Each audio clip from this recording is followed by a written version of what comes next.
April 17, 1961. 1,500 men wade through warm water onto a beach called Playa Girén, on the south coast of Cuba. They were promised U.S. air cover. The planes never came. They had been told that if the landing stalled, American forces would back them up directly, that they were not going in alone.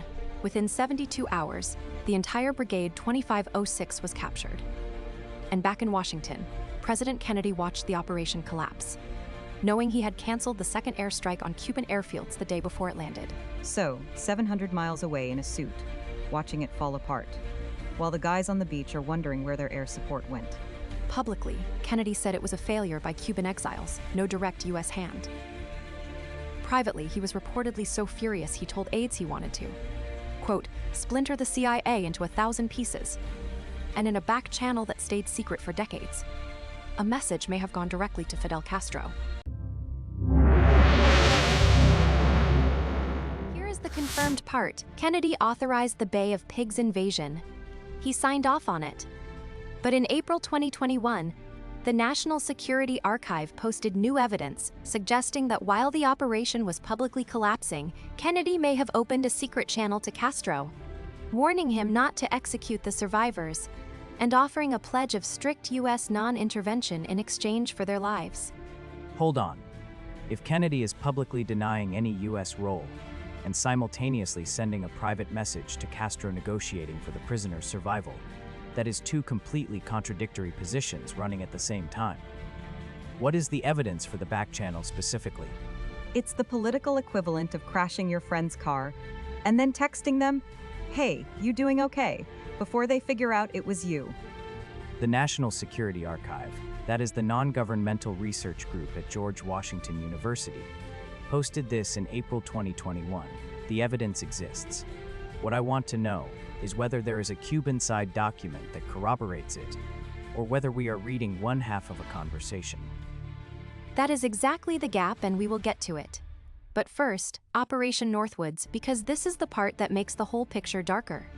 Skeptical, a Joint Chiefs Memorandum, March 1962, proposing staged Cuban attacks on American targets, including civilian aircraft, to manufacture a pretext for invasion. Kennedy rejected it. But the document exists, it is confirmed authentic, and it was classified for decades. They put "attack our own planes" in a memo.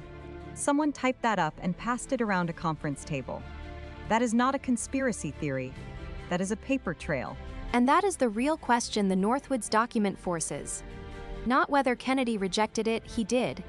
But what else came across his desk that we still have not seen? Start with the source material itself. The CIA conducted its own internal history of the Bay of Pigs, originally classified top secret, built on dozens of interviews with the operatives who ran the operation and hundreds of internal CIA documents. When researchers finally pried it loose through FOIA requests, what came out was not the story the CIA had been telling publicly. How different was it? Because different from the public story could mean minor discrepancies, or it could mean the entire framing was wrong. The communication chains were significantly deeper than what had been disclosed to Congress. The internal history showed coordination levels and decision points that never appeared in the official public account, which raised the obvious follow-on question about what Kennedy was actually told versus what the public record said he was told.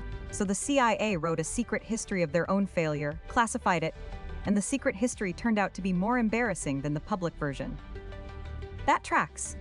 That actually matters, because if the CIA's own internal account contradicts what they told the public, that is not speculation. That is a documented discrepancy. Kennedy did not design this operation.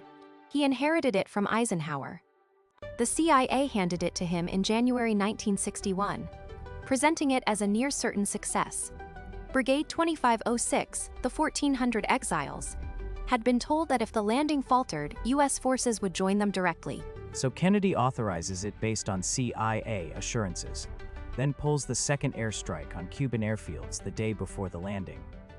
Did he understand what canceling that strike meant operationally? We will back you up if you need us. And then the moment they need them, someone in Washington decides, actually, let's not. The CIA's own internal history places the blame squarely on that cancellation. Their argument is that without destroying Castro's remaining aircraft on the ground, air superiority was lost, and the landing was doomed from that morning. Whether Kennedy grasped that consequence in real time, or was told how critical it was, the record is genuinely ambiguous. And that ambiguity is doing a lot of work in the historical debate.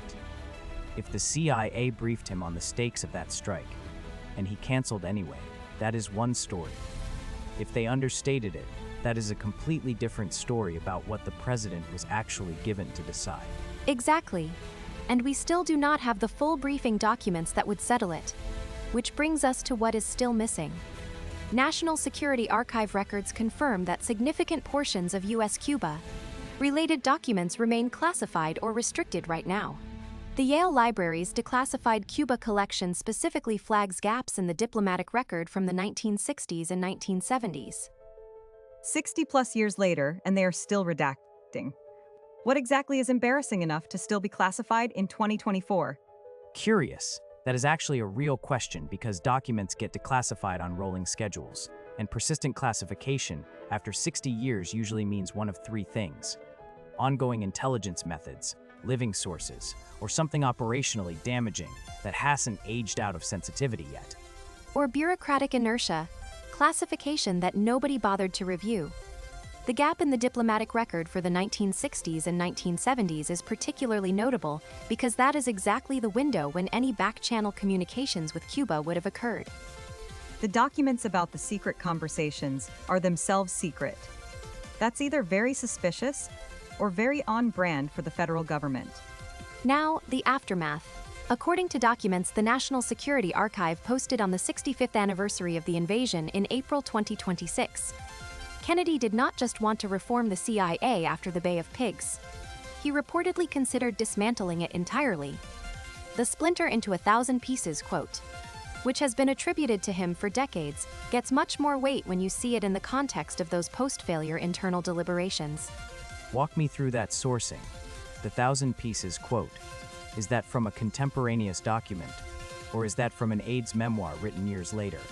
It appears in multiple accounts from former aides, but the 2026 National Security Archive release adds documentary weight to the broader picture of Kennedy's internal posture toward the CIA after the failure. The specific quote is secondhand. The policy direction it reflects is supported by the documentary record. So he says, I want to destroy the CIA, and then 1 year later the CIA is still fully operational and Cuba has Soviet missiles in it. That's a rough 18 months. So here is the piece that changes the whole frame. In April 2021, the National Security Archive posted new evidence of a Kennedy back channel directly to Castro. The claim is that Kennedy offered Castro a pledge of strict US non-intervention, no future invasion, no US-backed military action, in exchange for Castro sparing the lives of the captured brigade, 2506 survivors. If that is accurate, Kennedy is simultaneously the public face of the failed operation, denying direct U.S. involvement and running a private negotiation with the man he just tried to overthrow. That is not a minor political complication. That is a structural contradiction at the heart of the presidency. It's like sending a strongly worded apology letter to the person you just tried to rob. The National Security Archive's April 2021 posting frames it as new evidence. But the critical qualifier is that there is, so far, no corroborating Cuban side document. We have evidence of what Kennedy may have sent. We do not have confirmation that Castro received it, responded to it, or acted on it because of it. And the survivors were eventually released in December 1962, after a ransom negotiation that included $53 million in food and medicine. So the outcome is real. What we cannot confirm is the causal chain. Did Kennedy's private message influence that outcome? Or did the ransom negotiation do the work independently? Wait, $53 million in baby food and tractors got them out? That actually happened? That is the confirmed mechanism. The prisoners were released through a negotiated exchange of supplies, brokered partly through James Donovan, the same attorney who later negotiated the Francis Gary Powers exchange with the Soviets. The back channel question is whether Kennedy's private message to Castro set the conditions that made that negotiation possible. Now, Operation Northwoods. March 1962.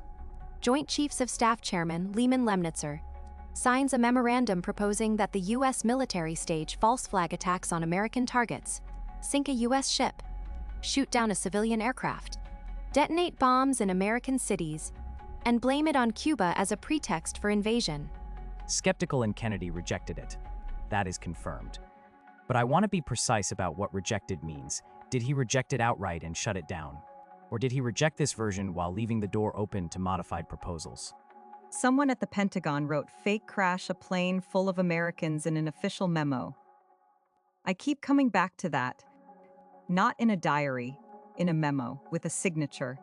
Kennedy rejected it and shortly after removed Lemnitzer as chairman of the Joint Chiefs. Lemnitzer was reassigned to NATO. The document itself was classified for decades. It was not publicly confirmed until James Bamford surfaced it in his 2001 book Body of Secrets. What Northwoods establishes is not that Kennedy approved false flags, he did not, but that the proposals reaching his desk from the military were far more extreme than any public account of the Cold War period had suggested. And that is where it connects back to the broader question. If Northwoods is what we know is on the table, confirmed, documented, signed, the question becomes what else crossed his desk that was never declassified. Not speculation, just the logical extension of what the paper trail already shows. The CIA's internal history is the other document worth examining closely here. Originally marked top secret, it drew on dozens of post-failure interviews with operatives and reviewed hundreds of internal CIA documents. When it came out through FOIA, critics immediately flagged the framing. The agency's own account places most of the blame on Kennedy's airstrike cancellation, not on any flaws in the CIA's planning or its optimistic pre-invasion assessments. So the CIA wrote a secret history of an operation they designed, and in that secret history, the person who bears the most responsibility is the president, not the planners. That is a notable editorial choice. We investigated ourselves and found the other guy did it. Classic. And that framing matters because it has shaped the historical debate for decades. Scholars who relied on the CIA's account before the full FOIA release were working with a document that had a built-in institutional interest in a specific conclusion. Which means the question of what Kennedy knew and when has been partly filtered through a source that had every reason to make Kennedy look like the decision-maker who sank the operation. Kennedy signed National Security Action Memorandum No. 100, a contingency planning document specifically for Cuba, now in the National Archives under NARA ID 193493. That document matters because it shows White House-level operational involvement that goes well beyond simply approving what the CIA brought him. Wait, so there is an actual signed document in the National Archives proving Kennedy was in the operational weeds on Cuba, not just rubber-stamping agency proposals. Curious. What does NASAM 100 actually direct? Is it broad contingency language, or does it get into specifics that would tell us how much Kennedy understood about the operational picture? It is a contingency planning directive. It tells us Kennedy was personally engaged in what-if scenarios for Cuba at the White House level, not just receiving CIA briefings passively. The specifics of what those contingencies covered are where the document earns its weight. It is active, signed by the president himself. And that is actually the piece that makes the CIA's framing look worse. If Kennedy was signing contingency directives on Cuba, he was not an outsider being misled by his intelligence agency. He was in the room, making operational decisions. So the story is either Kennedy was deceived by the CIA or Kennedy was running Cuba policy himself, and it went wrong. Those are two very different legacies. And then October 1962 arrives, 13 days at the nuclear brink, and the connection back to Bay of Pigs is direct. Historians and declassified Soviet records both confirm that Khrushchev interpreted the failed invasion as evidence that Kennedy was indecisive and could be pressured. That read on Kennedy's character accelerated the Soviet decision to place missiles in Cuba in the first place. So the Bay of Pigs doesn't just damage Kennedy's reputation, it directly contributes to the conditions that create the missile crisis. The failure has a sequel, and the sequel is the closest the world has come to nuclear war. The worst part is that's not a conspiracy theory. That's just the actual historical record being genuinely terrifying.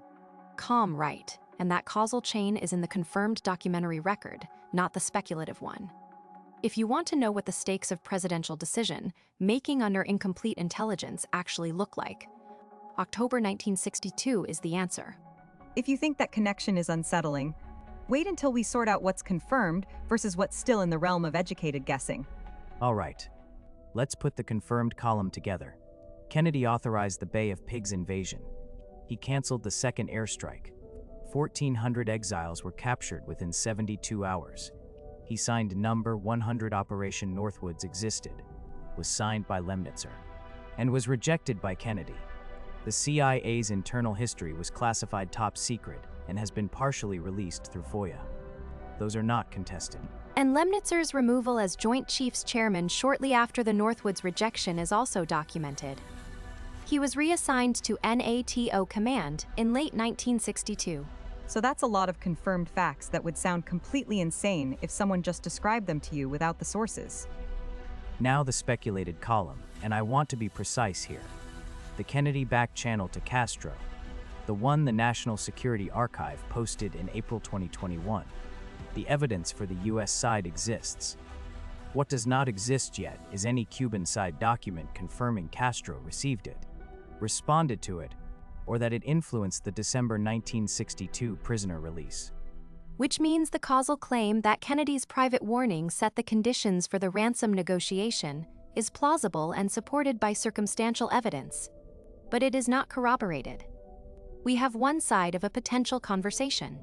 Skeptical in Kennedy's full foreknowledge of CI operational depth, how much he knew about what the agency was actually running versus what they presented to him, that remains genuinely unclear. Not because of speculation, but because the records that would answer it are still restricted. So the honest answer to did Kennedy know?